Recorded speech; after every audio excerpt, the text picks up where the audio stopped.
Wait, stop. He sweated out full-grown people? Just giant armpit babies sliding out of his pores? That is absolute nightmare fuel.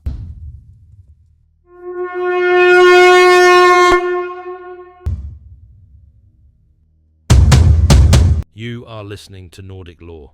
If you expect a sanitized story about shiny superheroes with magic hammers, you've clicked the wrong show. I am Dr. Arthur Pendelton, and this podcast is a deep dive into the raw original Norse mythology, straight off the pages of the Poetic and Prose Edda. And I'm Tom. I'm just sitting by the fire, here to ask all the questions you're probably yelling into your headphones right now. Because let me tell you, when you strip away the Hollywood filter, these ancient creation stories are deeply weird and highly inappropriate. Exactly. Today, in our very first episode, we are going back to the absolute beginning. Forget the Big Bang. We are talking about the true, bloody dawn of the Norse cosmos. I'm buckled in. You told me off air that this makes modern horror movies look tame, so my expectations are sky high. Where do we start? Welcome to the abyss. Close your eyes and imagine an era before time, a place where there was no sand, no sea, and no cooling waves. Before the earth below or the heavens above existed, there was only a yawning, absolute void, known as Ginnungagap, a massive chasm where no grass grew. Just a big, empty, infinite nothing. Sounds peaceful, honestly. No traffic, no emails. It was anything but peaceful, because this void didn't exist in isolation. Flanking Ginnungagap were two ancient, extreme realms. Long before the earth was forged, the realm of Niflheim was created in the dark north. It was a world of harsh, biting cold, and in the very center of this frozen wasteland lay a massive, roaring well called Hvergelmir. Let me guess, it's not filled with fresh, sparkling spring water? Far from it. From Hvergelmir flows a terrifying network of primal rivers.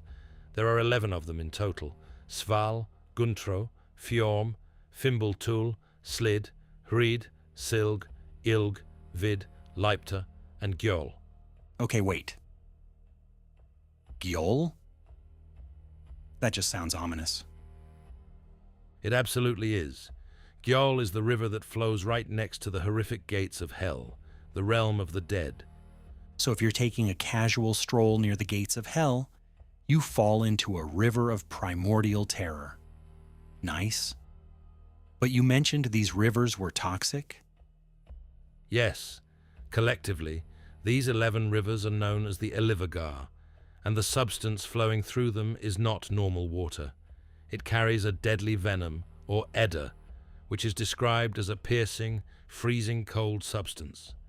This venomous cold was so potent and aggressive that it actually caused the rivers themselves to unnaturally swell and surge forward. Wait, the cold was so venomous that it made the rivers swell up? That defies all physics. Water is supposed to freeze and stop moving, not violently expand because it's so incredibly cold and poisonous. That is the terrifying part of Norse creation. Nature here is utterly hostile. As these venomous rivers flowed further away from their roaring source in Hvergelmir, the toxic ferment within them began to harden. Seriously?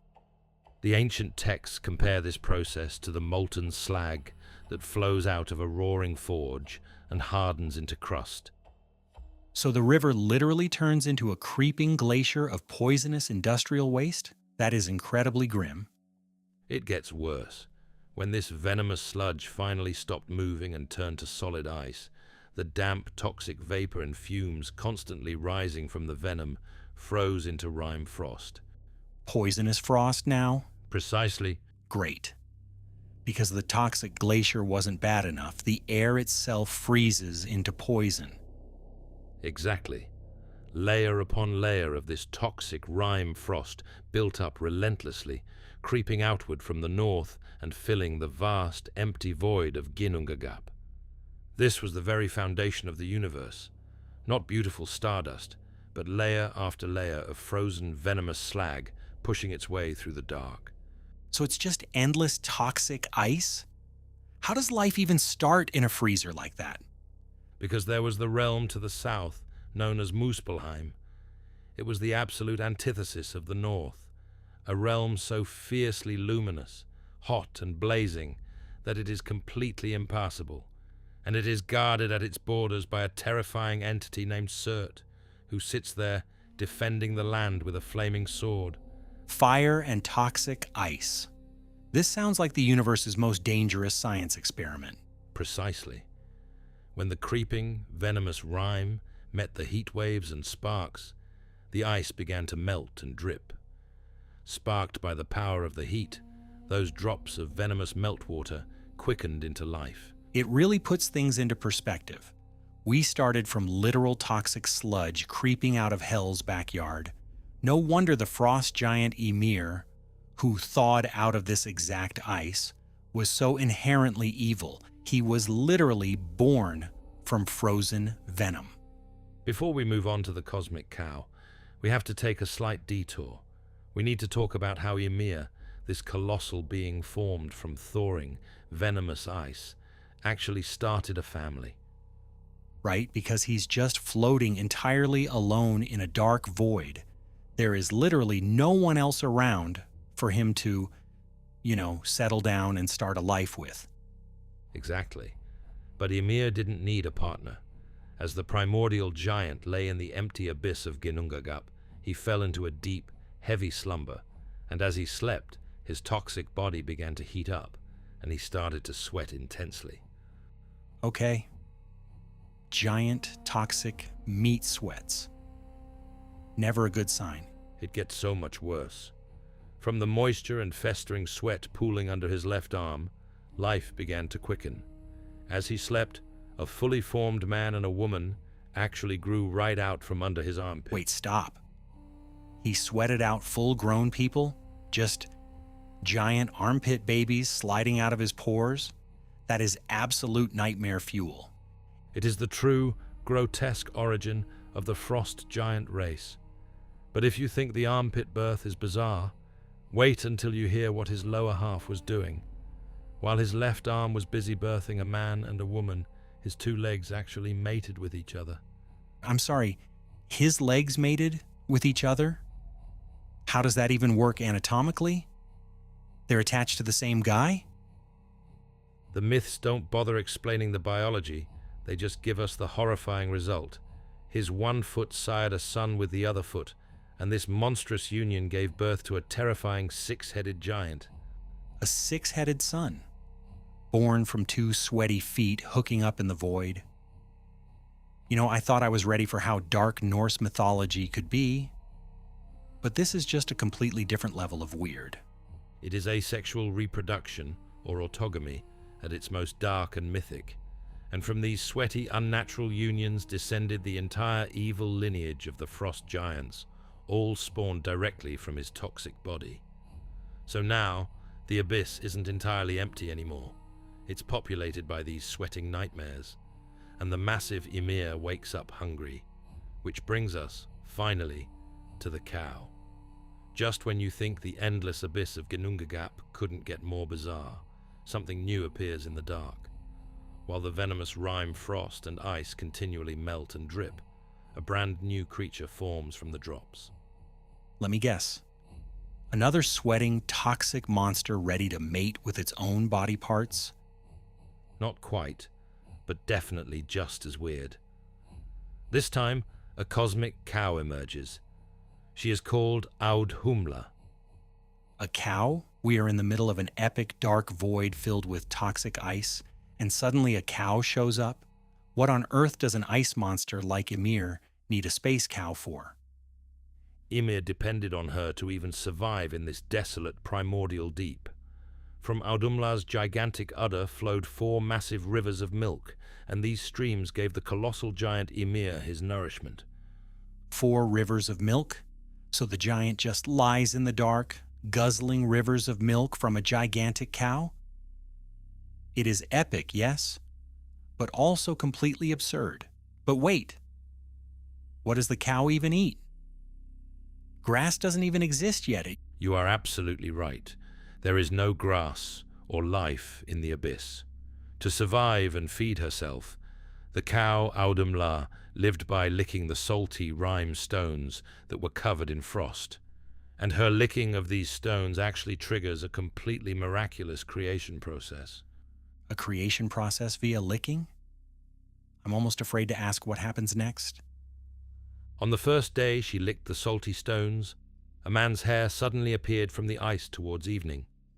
The next day she licked, the ice melted further, and a whole man's head came into view. Wait, hold on. She is licking a guy out of a salted ice cube? Exactly. And on the third day she had licked away the ice, so a complete, whole man stood free. He was incredibly handsome, large and powerful, and his name was Buri. Okay, so Audhumla creates life simply by licking rime frost. How important is this Buri guy in the grand scheme of things? He is absolutely crucial for everything that follows. Buri is the true ancestor of the Aesir, the gods. Buri has a son named Bor, and Bor marries a giantess named Bestla, who is the daughter of the giant Bolthorn. And together, Bor and Bestla have 3 divine sons, Odin, Vili, and Ve. Wow.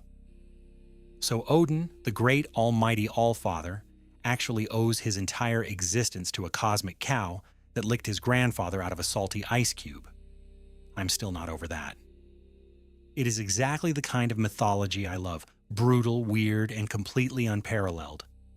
But wait, if their mom is a giantess, doesn't that make Odin and his brothers part frost giant?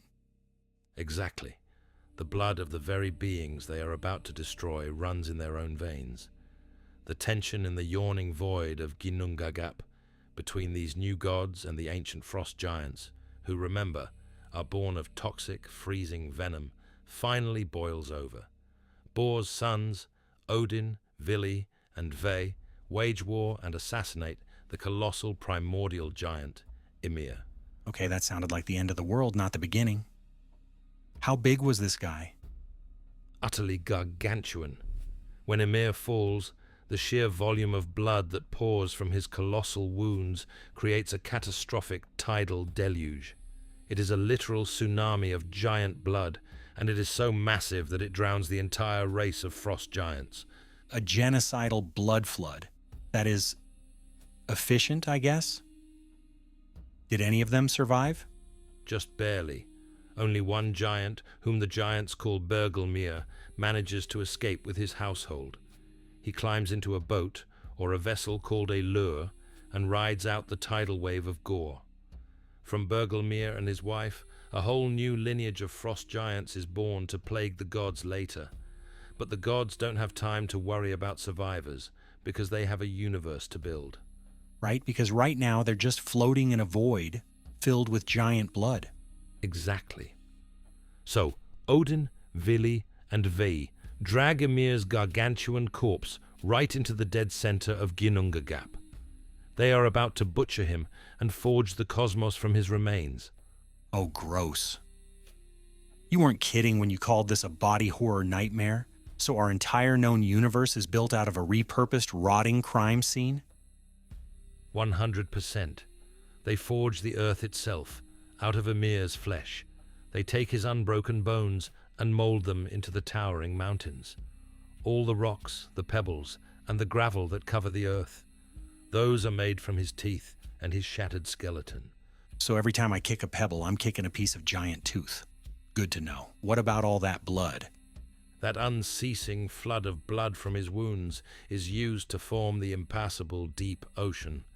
The gods lay this ocean in a massive ring around the outside of the earth, creating a boundary so vast and violent that most people find it impossible to cross.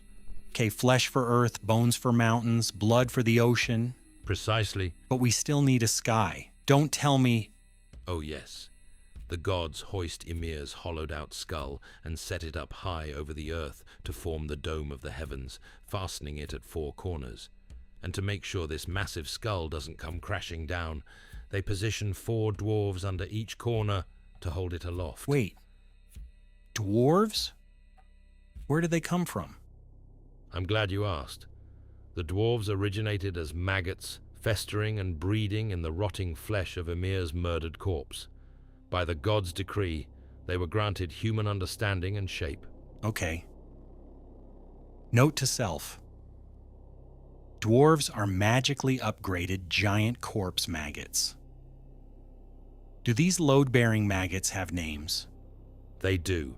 Their names are Ostri, Vestri, Nordri, and Sudri, which translates to east, west, north, and south. That is incredibly literal. I love it. But a skull is dark on the inside. How do we get the sun and the stars? Remember Muspelheim? That blazing realm of fire to the south? The gods seized the stray sparks and glowing embers that were flying loose from Muspelheim, and they fastened them into the middle of the skull sky, both above and below, to illuminate the heaven and the earth. They give all these blazing sparks specific places and paths, and from that moment, days and years can be reckoned. Wait, I heard thunder in that soundscape. If the stars are sparks from a fire realm, where does the weather come from? Well, the gods still had Ymir's brain left over, so they take the giant's brain, throw it high into the air, and from it they create the harsh looming clouds. The clouds are brains. So when it rains, it's just giant brain fluid? This mythology is relentless. They literally recycled everything. They are the ultimate environmentalists, just with murder. They really are. But there's one final touch. The earth is round, and the gods know that the surviving giants, Bergelmir's descendants, live out on the outer shores along the deep ocean.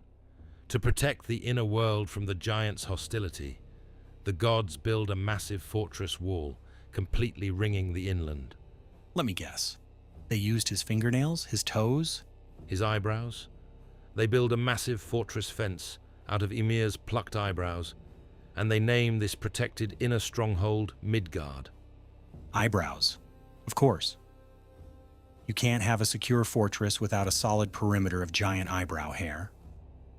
It sounds absurd to us, but to the Norse, this was the ultimate triumph of order over chaos. Odin, Vili, and Ve took a toxic, primordial monster and turned his grotesque remains into a structured, functioning cosmos. They vaulted the heavens, lit the stars, and built a safe haven. A safe haven inside a skull, walled in by eyebrows, floating on a sea of blood. I mean, it is a masterpiece of dark fantasy. But right now, this ultimate fortress of Midgard is just sitting there completely empty, right? Exactly. The stage is set, but there are no actors. That changes when Bor's sons, the gods Odin, Vili, and Ve, take a walk along the sea strand. Wait, they are just taking a casual stroll on the beach? A beach made of shattered giant teeth, next to an ocean of unceasing liquid blood? That is exactly the scene. As the three gods walked along the shore of this newly formed world, they found two lifeless trees. They were just logs of driftwood, washed up by the bloody tides. But the gods stopped. They took up these two pieces of dead wood, and from them, they decided to create humans. Driftwood? Seriously? We aren't made from stardust or divine clay or anything majestic? We are literally upcycled coastal debris? It perfectly fits the brutal, scavenging nature of the Norse gods. They didn't conjure humanity out of thin air. They repurposed what they found lying in the wreckage of their war. It was a collaborative, deeply intimate process to transform this wood into flesh. The first god, Odin, stepped forward and gave the lifeless logs spirit and life. Okay, so they go from dead wood to living wood, like a creepy, breathing tree trunk. Exactly, just a raw, breathing consciousness trapped inside a shell of bark. Then, the second god, Vili, approached the logs and gave them wit and movement. So now they can think, and they can twitch and move their wooden limbs. But they still look like logs? That sounds like pure body horror. They needed the final touches to actually become us. The third god, Ve, stepped up and gave them appearance, speech, hearing, and sight. That is terrifying. Imagine waking up like that. 1 second you are a piece of wood tumbling in a blood ocean, then suddenly you can feel, you can think. Your bark peels away to become a face. And you open your eyes for the very first time. And what is the first thing you see? 3 blood-soaked gods standing over you on a beach, made of a murdered giant. Talk about a traumatic birth. It is a harsh, visceral awakening into a harsh, visceral world. But the gods didn't just leave them there naked and confused. The gods gave them clothes and names. Oh, how polite of them. What did they name our lucky driftwood ancestors? The man was named Ask, which means ash, and the woman was named Embla, which is often interpreted as elm. Ask and Embla, ash and elm. At least the gods honored their botanical roots, pun fully intended. It's a beautiful detail in a dark story. From this single pair of transformed trees stemmed the entire human race.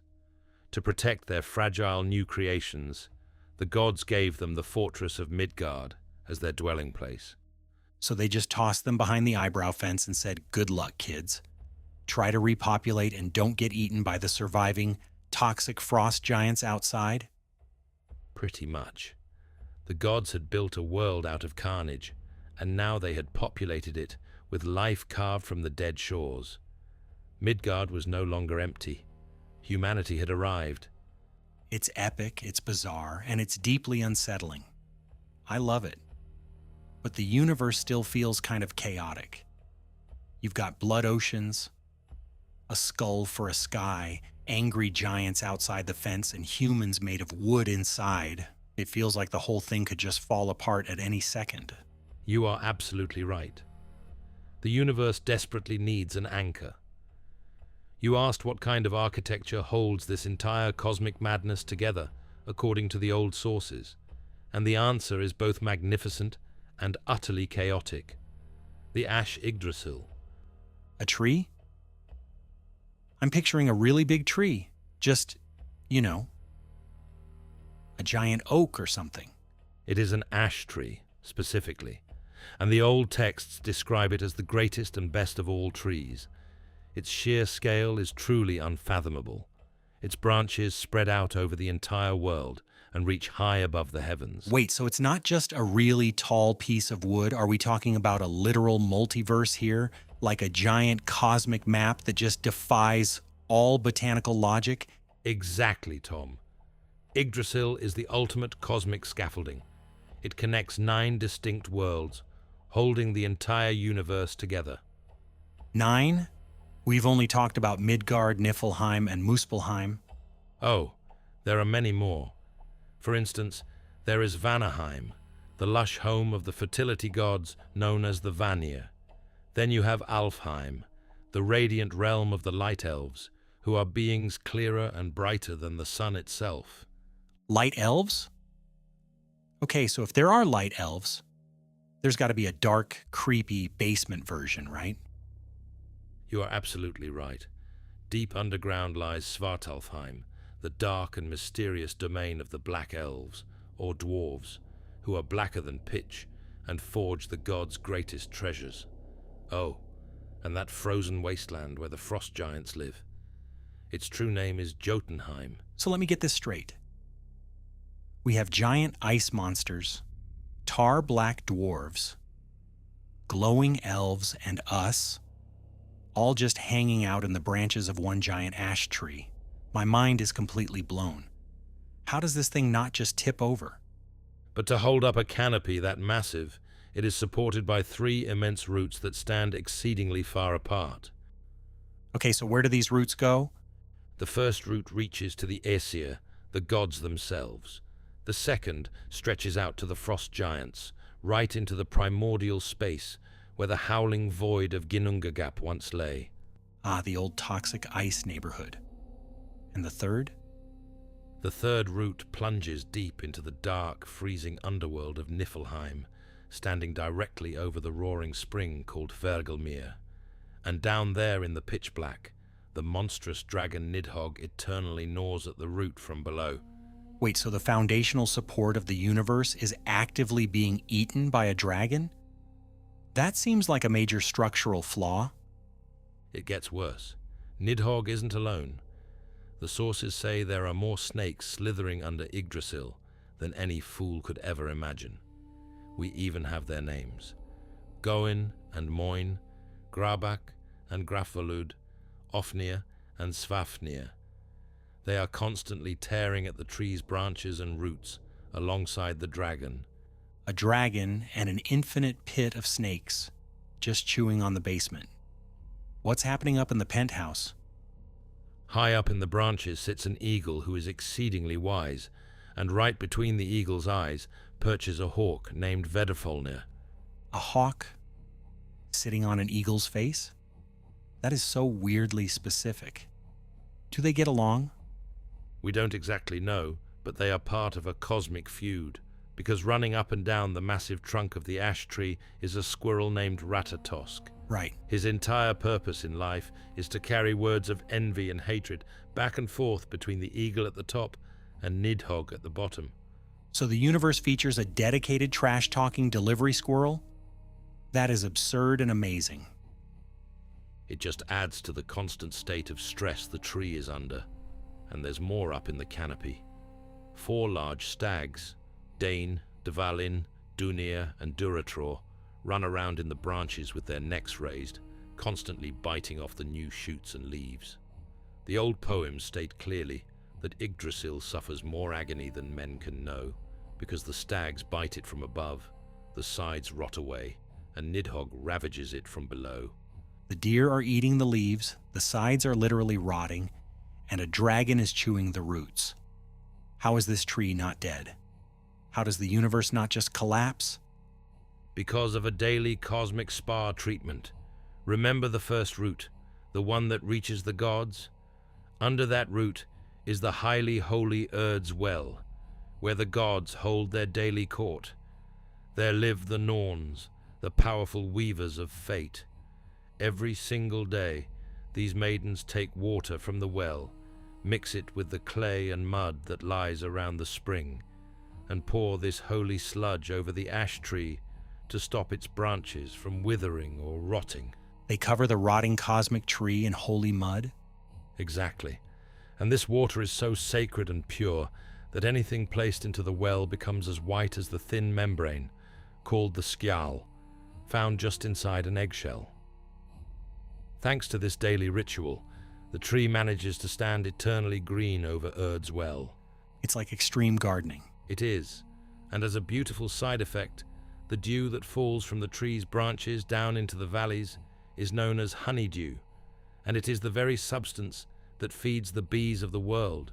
So to sum up, it's an inconceivably massive ash tree holding up the sky, suffering constant physical abuse from deer, snakes, a dragon, and the sheer rot of ages. But it's kept alive by fate goddesses slathering it in egg-white holy mud, and it drips honeydew. That is undeniably the most epic and chaotic vision of a universe I've ever heard. Welcome to the brutal reality of the old Norse cosmos. Every beautiful thing in this mythology is built on a foundation of hard-fought, bloody survival. And that concludes our deep dive into the very creation of the universe. Wow. I will literally never look at a tree, a pebble, or a cow the same way ever again. If you guys survived this flood of giant blood and sweating armpits with us, hit that follow button. Leave us a review and let us know what piece of this insane creation myth messed with your head the most. In our next episode, we will leave the primordial abyss behind and travel straight into the golden halls of Asgard. We are going to meet the actual gods, explore their fortified celestial realms, and look at the incredibly high and often bloody price they pay for their power. I am so ready for that.